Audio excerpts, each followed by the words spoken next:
who are tracking this Omicron wave, but remember, India is still clocking over 2 lakh COVID cases per day officially, similar to what was the case during the deadly second wave.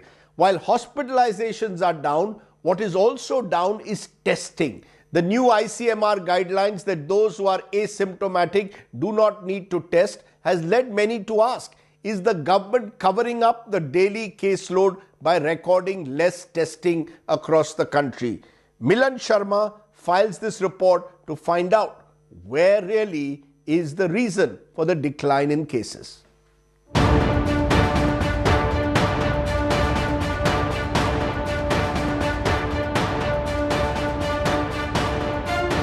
India is clocking over 2 lakh cases every day. Test positivity rate is nearly 20%. Sources in the government have expressed concerns over India's COVID wave, bringing as many case infections as it did during the second wave. Some experts, however, say we may be nearing the peak very soon.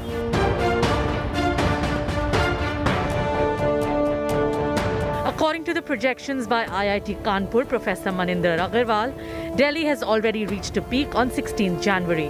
Mumbai peaked on 12th Jan, 2 days before model prediction.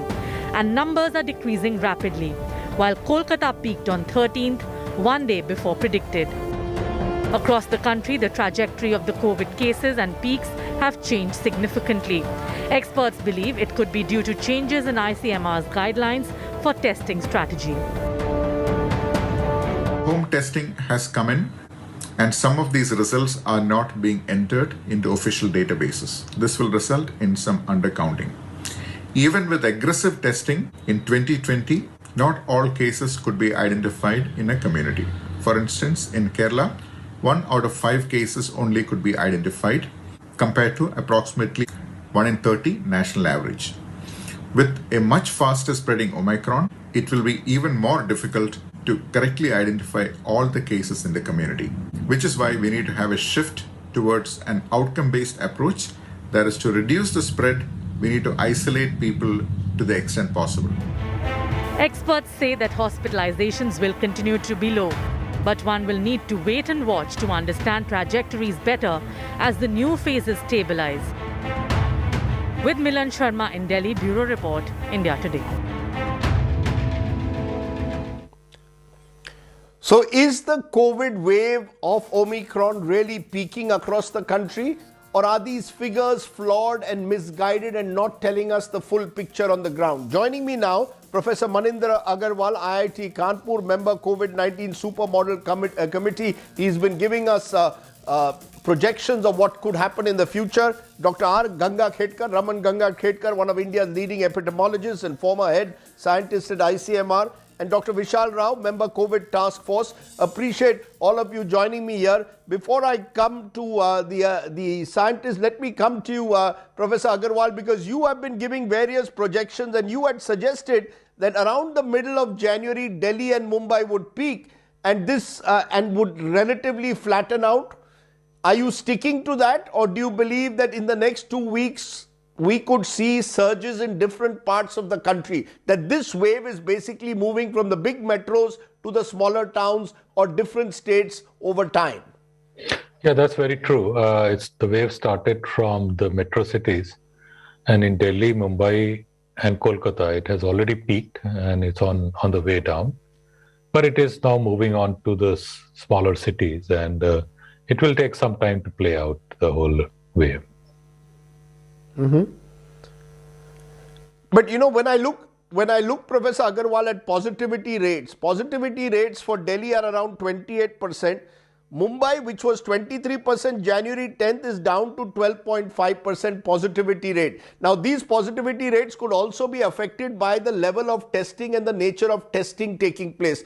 What's your sense? Is it fair to look at daily caseloads and believe that the wave has peaked when a number of people who may be affected are actually not testing, are testing at home? Yeah, there are two things here. One, you are very right that by looking at the number of daily cases, you don't get a sense of actual number of cases, because these are only reported cases, a small fraction of the actual number. But the testing strategy remaining the same, what you do get from the reported cases is the trajectory. That is, the actual trajectory is just a scaled version of the trajectory you are seeing. So if you are seeing a peak in the reported trajectory, it's very likely that actual trajectory is also peaking and then coming down. So when we say that Delhi has peaked, what I really mean there is even the actual trajectory, which we don't really know, has also peaked. Interesting. I'll come back to you, Professor Agarwal, in a moment. But Dr. Ganga Khedkar, the ICMR has decided that asymptomatic patients don't need to test. You only test when you have symptoms. As a result, testing levels are down. Delhi was testing over 1 lakh cases a day till about a week ago. It's now testing 44,000. Do you believe that's a strategy designed to keep the numbers down? Or in this particular wave, should we only focus on hospitalizations rather than on daily caseload? True. No, I don't think ICMR policy was designed to ensure that the numbers are kept down. No, what is important for us to understand is when we look at daily number of cases, perhaps it was a good thing to do in the first wave, in the second wave, when the infection was yet to establish strongly across in the country. Now that we know we have a rapidly spreading variant, which has a very high R0 value in terms of spread, and we have already spent 2 years, there's no point in looking at the daily numbers that tend to come up for one simple reason: this is a milder variant.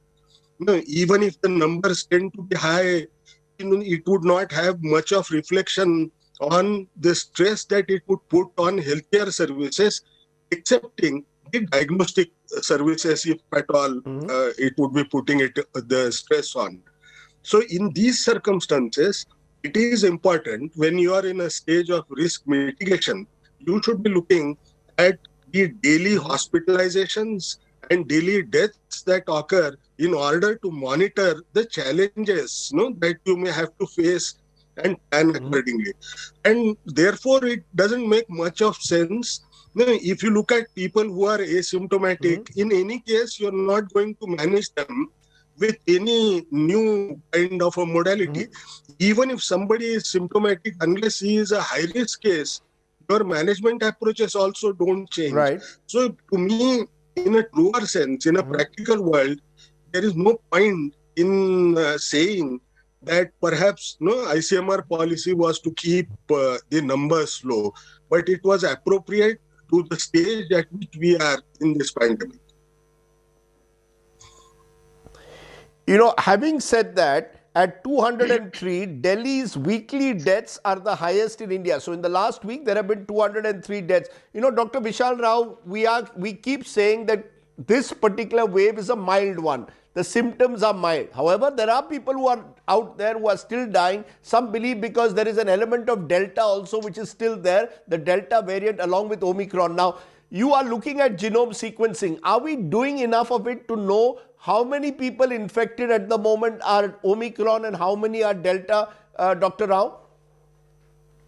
Thank you, Rajdeep. I think genomic surveillance, as you look at by the INSACOG, gives you a trend of the patterns. Now we know, for example, today that there are more than 118 variants of Delta that are present globally, of which quite a number of them are present in India. And at the same time, we have Omicron. And there seems to be a race between both of them. At this juncture, a very important common denominator is the race between the vaccine and the variants. We now have compelling good data to show that two doses are very good for efficacy against Delta, with about up to 70% efficacy. Omicron data is not yet out, but there is enough of indirect evidence to show that this covers Omicron.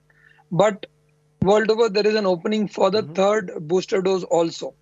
Now at this juncture, Omicron we know is something that does not damage the lungs, won't produce much of hospitalization. Having said that, if you look at South Africa data that has been extrapolated, follows the similar trend of what we are seeing in Mumbai or in Delhi, and saying that it will, by November 11th, they picked it. By December 12th, it went to 40,000 odd cases per day, and then it rapidly started to decline.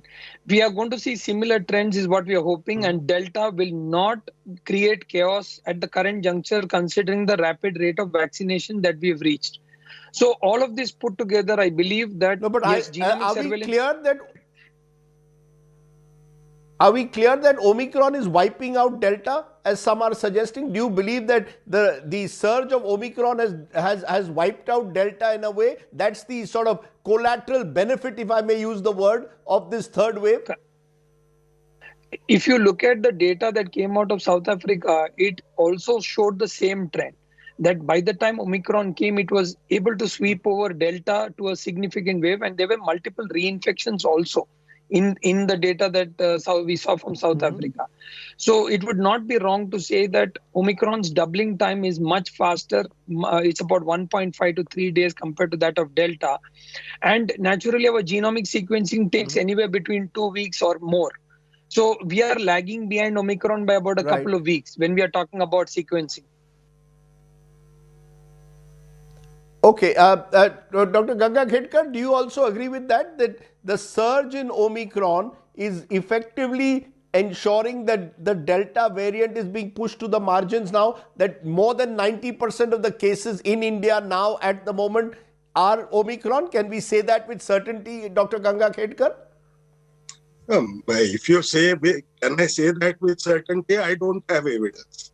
No, but the reality of life is, if you look at GSAID data that India submits in GSAID, it tends to tell you that today Delta, whatever samples, genomic sequences that they have submitted to GSAID, Delta constitutes roughly about 16%, if I recall, and rest of them were Omicron. Now, people may question the representativeness of those samples, and therefore you cannot be very certain on what you are saying. But the reality is that when you have an extremely fit viral variant, which is better than Delta because it tends to rapidly spread across, it has a distinct advantage over even Delta in terms of spread. You will find that it is going to replaces the whole thing. You have UK as one of the best examples, wherein it took only about 2 to 3 weeks time to have 100% variants that were observed there were coming from Omicron. So to my mind, today we may be having Omicron as a predominant strain. Wherever there may be small pockets of Delta, even those will get wiped out in a short period of time. We have to just think that we are going to have Omicron variant with which the third wave will be ruled as of now. Let me come again, Professor Agarwal, to your projections. You had said that peak in Delhi 16 January, Mumbai 12 January, Kolkata 13 January, Bengaluru 22nd January. Over the weekend, we saw the caseload rising in Bengaluru. And then you've gone into states. You said Bihar January 17, Uttar Pradesh 19 Jan, Maharashtra January 19, Gujarat January 19, Haryana 20th. And you had said Karnataka 23rd, Tamil Nadu 25th Jan, Assam 26th, and then Andhra Pradesh 30th. Are you saying that by the end of this month, Omicron will have peaked and we will see a rapid decline through the month of February? Is that what your model is predicting, Professor Agarwal? Yes, very much. And I expect that by end of February, the wave will be over. So you're saying with confidence that this is a wave where over the next 15 days, that till the 30th, it will peak in different parts. And by the end of February, you will be back to to November, December figures. Am I correct? When yes. we were recording a very few number of cases. That's correct. Where does your confidence stem from, Professor Agarwal, that you believe that the wave will be over by the end of February latest? Yeah, because this particular mutant is very fast spreading, and it's a natural property of waves that go up very fast, that they come down also equally fast. They peak fast and come down very fast. We have seen it in South Africa very clearly as pointed out by my co-panelist, and we are seeing exactly the same story in India. And is there a worry, though, that the unvaccinated parts could be more affected, Dr. Rao? Is there a worry that as Omicron spreads to areas where maybe vaccinations or people are not yet double vaccinated, remember only 70% of adult population double vaccinated, it could have an effect, Dr. Rao, which is very different to the big cities where hospitalization levels remain low? Or do you believe in general Omicron will not result in hospitalizations? No, I think from the data, again, going back to South Africa, it clearly depicts that if the oxygenation requirement rate in Delta was 20%, it is going to be about 4% in Omicron. But that is what the WHO has emphasized, that considering the speed at which it is going to infect, it has the power to overwhelm the system, the healthcare system. And that is the reason why we will need to exert a lot of caution. Having said that, there is no doubt that vaccination is going to play a very important watershed line or a barrier to protect our immune system. So if you've not taken 2 doses, Right. you are going to see higher chances of hospitalization. And at this juncture, I think all places globally are looking at 3 doses. Okay.